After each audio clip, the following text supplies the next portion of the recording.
Le balai des porte-containers et des camions est incessant.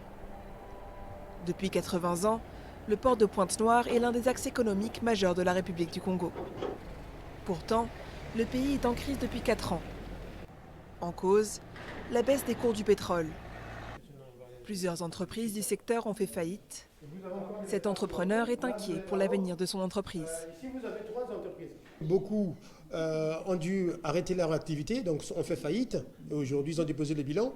Et résultat, nous, on a perdu des contrats. Et si on perd des contrats, évidemment, on supprime des emplois. Et si on supprime des emplois, il faut presque se réinventer pour continuer à rester sur le marché.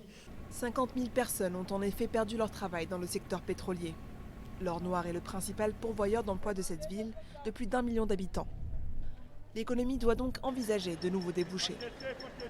Il faut faire une relance de l'économie et à notre sens, la relance passe par bien sûr la diversification, mais aussi au niveau pétrolier par la mise en place effective du contenu local. Ça permettrait d'avoir des achats opérés par le pétrolier localement et donc de relancer un tant soit peu l'économie. Pour tenter de sauver son économie, le Congo a signé un accord avec le FMI. Les prévisions de croissance du pays pour 2020 sont en hausse et le trafic du port autonome de Pointe-Noire a augmenté. 900 000 containers ont transité cette année, de quoi nourrir les espoirs des sociétés qui en dépendent.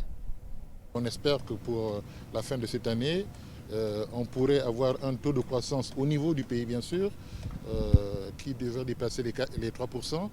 Et ça augure des bons résultats également pour le port. Parce que, d'une façon générale, les perspectives en termes d'évolution du trafic pour le port de Pointe-Noire sont plutôt optimistes. Le président congolais Denis Sassou Nguesso a d'ores et déjà annoncé la fin de la récession. Mais avec une dette de 2 milliards d'euros, le pays est loin d'être tiré d'affaire.